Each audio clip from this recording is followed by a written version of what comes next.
Salut à toutes et à tous, aujourd'hui déjà épisode 3 de mon voyage à Miami et nous partons cette fois-ci pour le centre-ville. Nous allons découvrir des quartiers qui vont des buildings hyper modernes jusqu'au quartier très typique de Little Havana, sans oublier le très étonnant métro aérien.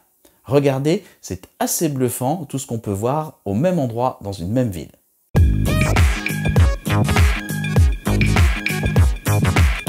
Pour ce deuxième jour de visite, nous nous sommes rendus dans le centre-ville de Miami. Nous avons pris le bus de Miami Beach. Voici notre itinéraire du jour, avec aussi un détour par Key Biscayne. Downtown Miami est le quartier d'affaires de la ville de Miami, le plus important de l'État de Floride et le troisième quand même, le plus important des États-Unis, derrière le mythique New York et celui de Chicago. Pour vous repérer, Brickell Avenue et Biscayne Boulevard sont les principaux axes routiers nord-sud du centre-ville, tandis que Flagler Street est le principal axe est-ouest. Pour vous déplacer dans le centre-ville, je vous conseille évidemment les transports publics qui sont très pratiques. Le Metro Mover est un système de navette automatique sur pneus entièrement automatisé qui possède 3 lignes aériennes qui se croisent dans le centre-ville. Le métro de Miami possède des stations dans une large partie de l'agglomération de Miami, ainsi que le comté de Miami-Dade, desservant également l'aéroport international et la gare centrale. Il existe aussi des lignes de bus comme le Tri-Rail et les trains de banlieue. La principale gare routière desservant le centre-ville est située dans le quartier de Midtown à Omni Station. Dès notre arrivée dans le centre-ville, nous avons fait un peu de shopping au centre commercial de Brickell. Un centre atypique pour nous car la galerie marchande est à ciel ouvert. On voit bien qu'ici, il ne pleut pas souvent. Ensuite, nous avons pris le bus pour le quartier de Key Biscayne, qui est une île où il y a surtout un quartier résidentiel, donc pas grand chose à faire. Franchement, je ne vous le conseille pas, ne perdez pas trop de temps, il y a bien mieux à faire à mon avis. Pour revenir en centre-ville, point positif, là nous avons pris un bus à la déco sympathique qui sillonne la ville. Là par contre, je vous le conseille, c'est très rigolo. Pour parcourir le centre-ville sans se fatiguer, nous avons utilisé une curiosité locale, le métro aérien automatique sans conducteur, qui offre quelques vues de la ville avec un peu de hauteur.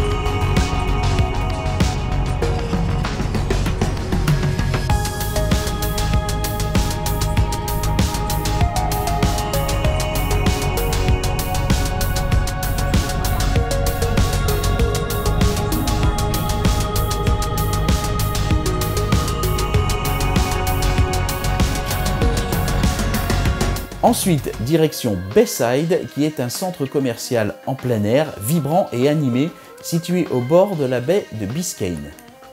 Ce lieu emblématique offre une vue spectaculaire sur l'océan, avec des magasins, des restaurants et des attractions qui attirent à la fois les touristes et également les habitants.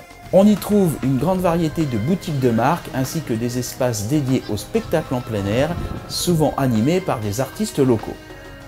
Bayside est également connu pour sa promenade le long de l'eau où les visiteurs peuvent profiter de l'air frais tout en admirant les yachts et les bateaux qui accostent. C'est aussi un point de départ populaire pour les excursions en bateau autour de Miami comme les croisières vers les îles voisines ou les visites touristiques de la ville.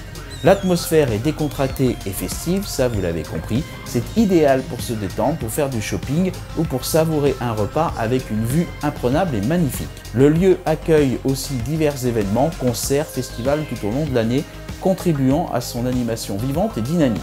Juste à côté de Bayside, il y a le port de Miami et la fameuse Freedom Tower. La Freedom Tower est située au cœur de Miami et est bien plus qu'un simple monument emblématique.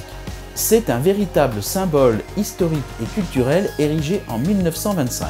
Cette élégante tour de style méditerranéenne s'élève fièrement à 78 mètres de hauteur, offrant une silhouette distinctive dans le paysage urbain de la ville. Elle se distingue par sa façade ocre, ses ornements détaillés et son élégante tour couronnée. Ce bâtiment historique, souvent surnommé l'Ellis Island du Sud, occupe une place particulière dans l'histoire de la Floride et des États-Unis.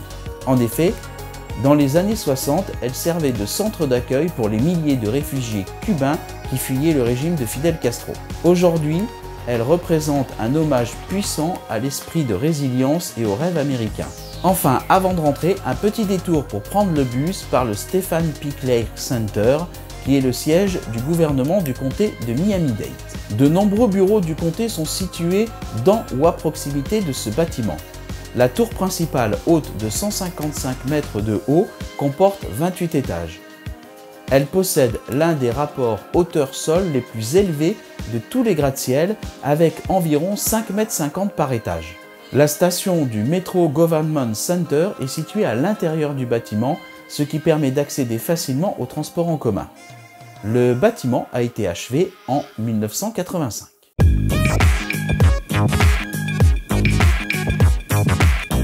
Deuxième jour dans le centre-ville de Miami, mais cette fois-ci plus au sud pour faire le quartier de Little Havana, mais avant une halte dans le quartier de Coconut Grove. Coconut Grove, qui est le quartier le plus ancien et le plus charmant de Miami, est un véritable havre de paix niché entre la baie de Biscayne et les rues bordées de palmiers. Ce quartier bohème et verdoyant séduit par son ambiance décontractée, ses vues spectaculaires sur l'eau et son mélange unique de nature, d'art et d'histoire. En vous promenant dans Coconut Grove, vous découvrirez un mélange de boutiques locales, de cafés en plein air et de restaurants raffinés qui servent des plats aux saveurs internationales. C'est un endroit idéal pour flâner, déguster un café artisanal et savourer un repas face à la mer.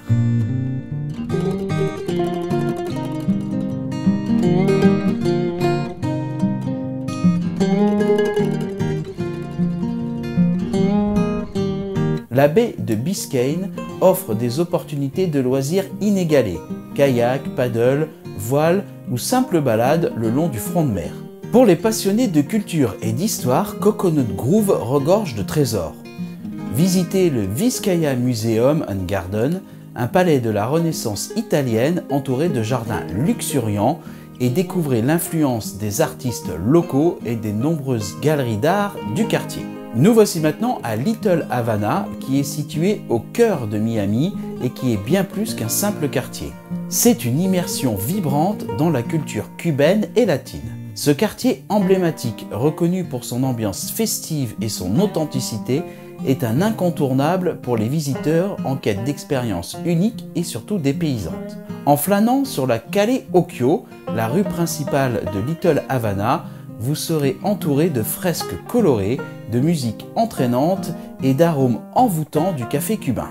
Les cafés traditionnels, comme le légendaire café Versailles, servent des spécificités typiques tels que le cafecito et le cubano sandwich, des incontournables pour les gourmands. Les amateurs d'art apprécieront également les nombreuses galeries et mosaïques murales qui reflètent les luttes et les triomphes de la communauté cubaine. Le célèbre Tower Theater, un joyau d'architecture art déco, propose des films et des événements culturels célébrant le patrimoine hispanique. Little Havana est également un lieu de vie où la culture prend vie à travers des activités locales. Le Domino Park, où les habitants se réunissent pour jouer au domino, offre une fenêtre sur la vie quotidienne du quartier.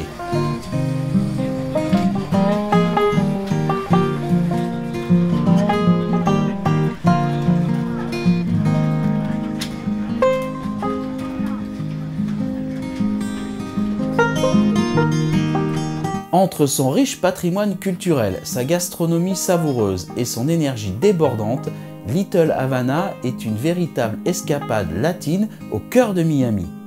Que vous soyez amateur de culture, passionné de gastronomie ou simplement curieux, ce quartier chaleureux et accueillant saura vous séduire.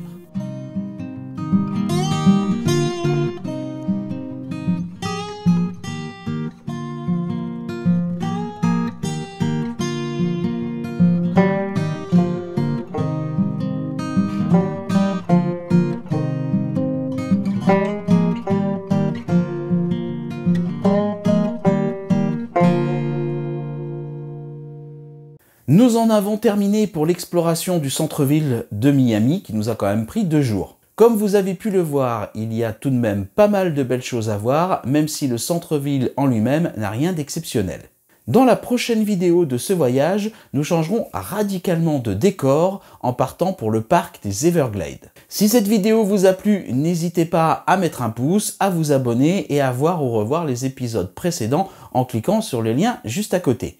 J'attends aussi vos commentaires, surtout n'hésitez pas, ça me fait toujours plaisir et je les lis tous.